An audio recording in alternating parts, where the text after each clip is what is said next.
حبيباتي، جهزنا كل حاجه. تعالوا كده معايا. انا جبنا هنا بقى الزيتون الحلو ده.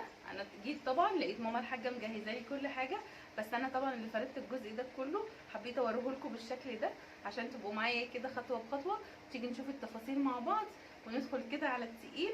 وبصراحه مش عايزه اقول لكم هيبقى احلى زيتون بجد مخلل ممكن تدوقوه السنه بطريقتي. وامشوا ورايا كده وان شاء الله هتكسبوا كده، يعني هيقعد له مده مثلا 3 شهور كده على رمضان وتاكلوا احلى زيتون في الدنيا. طبعا احنا معانا الاول الزيتون التفاحي. الزيتون التفاحي ده بصوا هو جميل قوي وطعمه حلو قوي. في زيتون تاني اللي هو العزيزي ده، بس انا ما جبناهوش. هما كانوا جايبين هنا الزيتون ده، فقلنا بقى نعمل بيه. وان شاء الله مره تانية هنعمل برضو العزيزي ده. وطبعا مع بقى هنا الشطه الحمراء لازم طبعا، دي اساسي يعني في وصفتنا النهارده.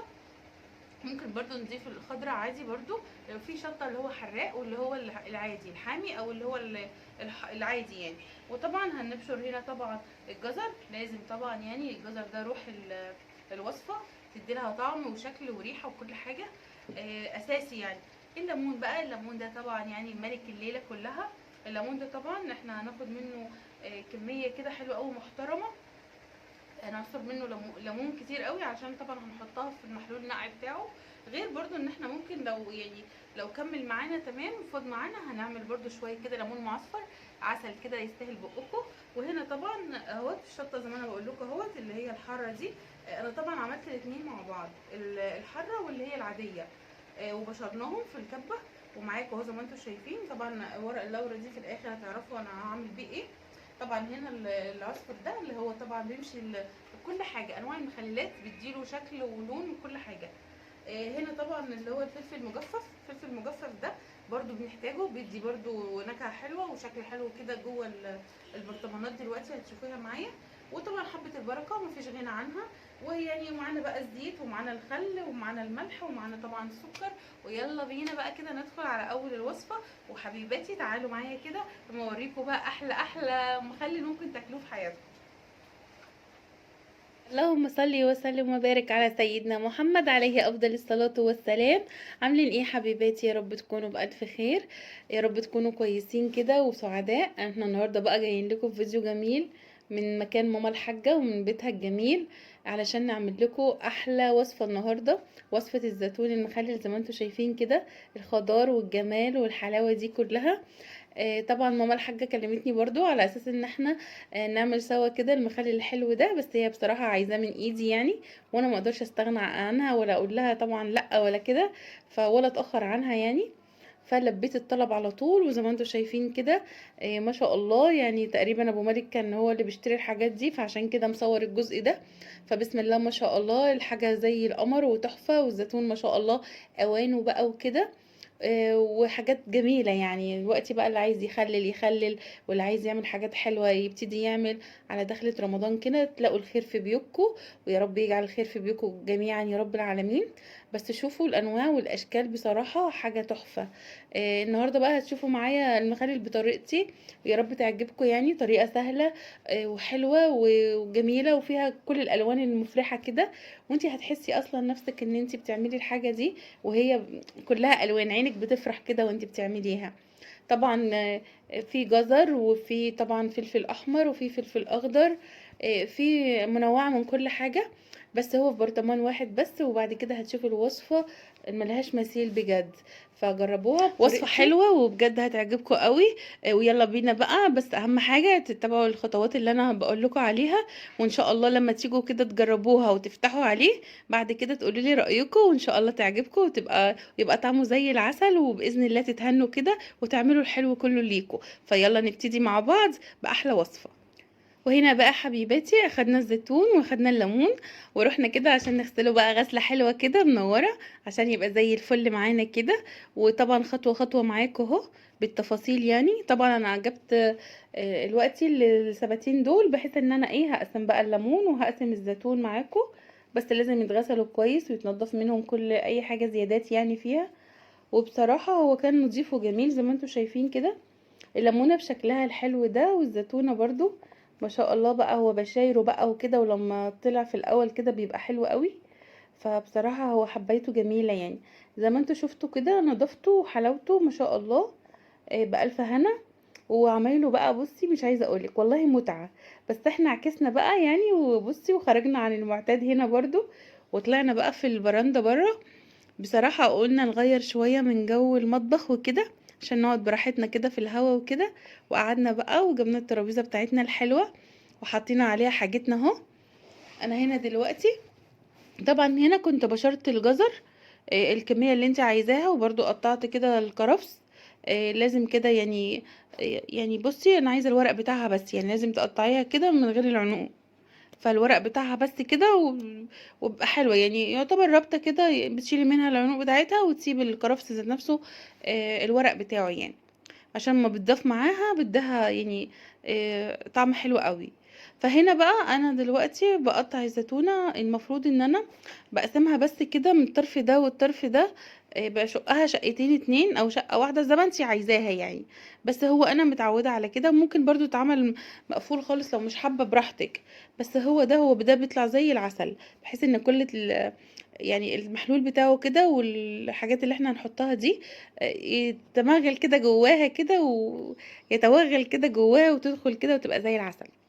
المهم بعد بقى ما خلاص انا عملته دلوقتي وجهزته. دخلت برضو هنا قلت اخد ادي غلوة كده لليمون. اعمله برضو معاكم. شوية كده كانوا موجودين قلت اعملهم كده معصفرين معاكم برضو. بس اخد غلوة بس على النار زي ما انتم شايفين. يعني حتى يعني بصي يا دوبك المية تغلي تشال على طول. فانا ما كنتش فتحته هنا علشان طبعا العصارة اللي فيه ما تنزلش. طبعا مية الليمون دي انا هسيبها لاني هحتاجها دلوقتي. هحتاجها طبعا وانا بخلي الليمون. تبقى حلوة قوي بميته. فانا هنا بطلعه دلوقتي قدامكم اهو. واسيب المية زي ما هي لاني هحتاجها دلوقتي. بس في تكاية هنا بقى ان انا دلوقتي هفتح الليمون. يعني هشقه كده اتنين او حاجة او نصين زي ما انتي حابة. في اللي بيشقها كده وفي اللي بيسيبها كده برضو. يعني بيسيبها نص واحد لكن انا اهو قدامكم اهي ما شاء الله هي في ايدي. مفتوحة جاهزة. بسم الله ما شاء الله بتبقى هينة ولينة كده وحلوة قوي. لانك انتي هي مش مستوية قوي يعني هي لسه برضو فيها انها جمودية شوية. وده المطلوب يعني. لما طبعا بتحشيها كده بالحاجات بتاعتها دلوقتي بالحشوة بتاعتها. بتبقى زي الفل انا بقى كملت انا الباقي. وهنا بقى طبعا تعالوا بقى عشان نضيف احلى خلطة بقى الاحلى زيتون في الدنيا. بصراحة الالوان دي مبهجة ومخلية الواحد كده يحس ان الفيديو مبهج والله العظيم. فبألف هنا يا رب وهو طبعا العين بتاكل قبل البق طبعا وانتوا عارفين ده. وانتوا شطار برضو وبتعملوا كل الحاجات دي وما شاء الله عليكم. هنا بقى انا ضفت الزيتون. وطبعا الجزر المبشور. وحطيت طبعا حبة البركة طبعا. وحطيت برضو العصفر. وحطيت بس كده. وحطيت برضو ايه اللي هو الفلفل الاحمر. انا حطيت الفلفل الاحمر طبعا في منه حار.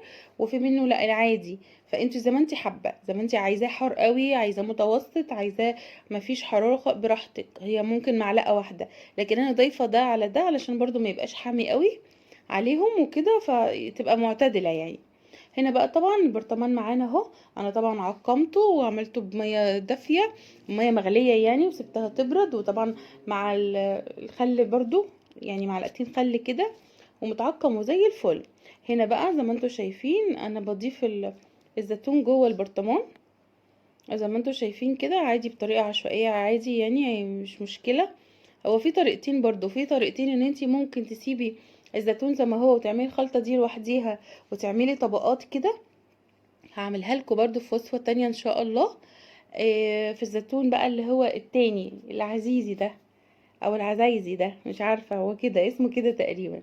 بس دي بقى على بعضها برضو الخلطة دي بتبقى ممتعة وحلوة قوي. وطعمها عسل. احنا طبعا جينا هنا بقى للمحلول اللي احنا هنحطه للزيتون. دي مية مغلية ومتعقمة وزي الفل. احنا بنضيف عليها معلقتين سكر. وطبعا قلنا لكل رتل مية بنحط 4 معالق ملح يعني حوالي 8 معالق لل2 كيلو. والرتلين المية. طبعا ضفت هنا برضو شوية جزر. هي الاكله كلها او الوصفه كلها طبعا. بطلها النهارده الجزر والحاجات دي والتحابيش اللي انتوا شايفينها يعني. وطبعا برضو معلقتين من اللي هو الفلفل يعني فلفل حار برضو. وانت بتضيفيها بقى كده، بتضيفي عليها كده الميه دي بحيث ان انت تملي كل برطمان قدامك كده. طبعا انا لما بحط الزيتون ببقى مش بملاه قوي، يعني الشويه بس بتوع البرطمان اللي فوق دول، لان انا لسه هضيف عليهم الليمون اللي انا كنت عصراه قبل كده. طبعا انا ضفت طبعا مع الميه دي العصير بتاع الليمون. يعني عشان تبقوا معايا، دي بقى العصاره بتاعت الليمون. انا طبعا مش برميه الليمون ده خالص، انا بسيبه وهنحتاجه برضو في الاخر زي ما انتم شايفين كده. طبعا على كل رتل ليمون، يعني رتل ميه يعني نص كيلو ليمون مثلا كده يعني. فما شاء الله مش عايزه اقول لكم، انا هنا بس من فوق بقى حطيت بس فصين توم حلو قوي. بس اوعوا تحطوه من جوه، يعني حطوه كده لما تقفلوا البرطمان خالص وتكون كل حاجه خلصت وحطيتوا الزيت بتاعكم وكده. هتحطوا بس فصين توم فوق، بتدي برضو نكهة حلوة كده بس خفيفة يعني. وورقتين لوري. الورق اللوري طبعا برضو بيبقى حلو قوي. وطبعا حطيت الزيت بتاعه وقفلته وحكمته كده زي ما انتم شايفينه، وبقى زي القمر معانا زي ما انتم شايفينه كده. انا هنا بقى جبت الليمون اللي انا سلقاه وخلاص، انا شقيته كده اتنين او اي طريقة انت حباها يعني حسب ما انت حابة. وطبعا بحشيه دلوقتي اهو من يعني بعمله دلوقتي. انا ضفت العصفر وضفت عليه حبة البركة، وما شاء الله بحشيه اهوت وزي القمر قدامكم لون وريحه والطعم مش عايزه اقول لكم والله لما تيجوا تفتحوا عليه هيبقى زي الفل. ده ممكن ما يغيبش معاكم على فكره، ده ممكن يعني بالكتير قوي شهر 3 اسابيع يعني، على حسب بقى يعني، على حسب الليمونه ذات نفسها. بس ده مش هيغيب ان شاء الله 3 اسابيع كده، اسبوعين وتلاقيه زي الفل. طبعا انا بحشي اهو قدامكم الواحده بوحديتها كده، بتبقى عسل برضو. وطبعا هنضيف عليها برضو انا طبعا الميه اللي هي بتاعت السلق بقى اللي احنا هنحتاجها هنا دلوقتي، لما نحطها بقى في البرطمان كده ونرص الرصه بتاعته الحلوه، حتى يعني هتشوفوا منظره دلوقتي مع الميه بتاعته بتبقى عسل عسل بجد. فشوفوا معايا بقى، انا طبعا بكمل الكميه دي كلها، بس طبعا هي بتاخد وقت لان الحاجات دي في كلها تفاصيل وكده، وبتاخد وقت معانا يعني عادي. وبرده في جزء اهوت الليمون. عايزه اقولك ان الليمون ده لازم برضو تسيبيه، يعني هنضيفه هنا برضو مش هيخسر معانا في اي حاجه. الليمون ده سيد الوصفه كلها. الليمون ده بصي حبيب كل حاجه، كل وصفه اكله وصفه مخلل لازم فيها الليمون. انا هنا دلوقتي بضيفهم اهو برصهم. معلش بقى عشان كانت الحراره اصلا موصله لايديا قوي، لان كان الفلفل كان حامي فعلا فكان موصل لايديا فما كنتش متحمله يعني. وانا اصلا لابسه الجوانتي دي علشان برضو الحراره بتاعه الفلفل. بس والله نظافة وجمال جمال يعني حاجة حلوة. ايه رأيكم بقى في التغيير ان انا مثلا طلعت خارج المعتاد كده وعملنا في البلكونة يعني تغيير. بس بسم الله ما شاء الله، شفتوا بقى الليمون بصراحة تحفة ولونه تحفة. ضفت عليه الليمون اهو اللي احنا عصرينه برضو، مش عايزة اقولك برضو زي العسل. وحطيت عليه برضو الفلفل ده فلفل عادي بقى مش حار يعني، برضو لما تخلي معاه بيبقى حلو قوي. طبعا ده المحلول المية العادية اللي هي بتاعته انا ضفتها هنا. حطيت عليه ايه 200 لتر ملح كده على قد الكمية بتاعتي اللي معايا.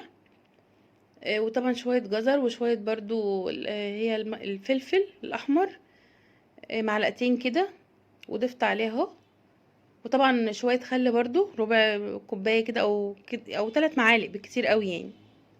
وطبعا ضفته للاخر اهو، حطيت عليه الزيت وزي العسل كده. وصفة جميلة قوي. هتقعد معاكي برضو 3 اسابيع كده ل4 اسابيع على حسب. كده بقى انا برجها بس كده بحيث ان هي تشرب التشريبة بتاعتها دي كلها على بعضيها. والقلبة دي بقى فيها السر، مش عايزة اقول لكم القلبة دي بقى فيها السر كله، ان انتي بتقعدي كل شوية كده فوق وتحت كده فتقوم كل الخلطة اللي جوه دي تتشرب من بعضيها. هو بجد زي العسل وزي القمر، والريحة اصلا كانت مسمعة الدنيا كلها. وان شاء الله تعملوه وتجربوه بوصفتي ان شاء الله هتحبوه. والزيتون هيبقى تحفة بإذن الله لما نيجي نفتح عليها ان شاء الله نشوفه مع بعض. الخطوة دي بقى انا بفضل بقى حاطاه كده بقلبه كده يعني شوية لمدة 10 ايام 15 يوم برضو افتح عليه هشوف الدنيا معايا. وبرضو شوفوا لو هو حادق قوي مظبوط كده واقفل عليه تاني عادي ولا يجرى اي حاجة. بصوا بقى في نقطة، لو هو حادق قوي بنصفي بس نص ميته ونكملها بميه عاديه تانية، يقوم يخف الحدق معانا. لكن كده زي الفل، وبسم الله ما شاء الله، وجربوها على طريقتي وان شاء الله تعجبكم. وباذن الله يعني كلكم شطار اصلا وبتعملوا كل حاجه حلوه، بس انا حبيت اجي لماما الحاجه واساعدها واكمل معاها الوصفه دي يعني، لانها هي حبتها مني. واشوفكم على الف خير في فيديو جديد. مع الف سلامه، باي باي.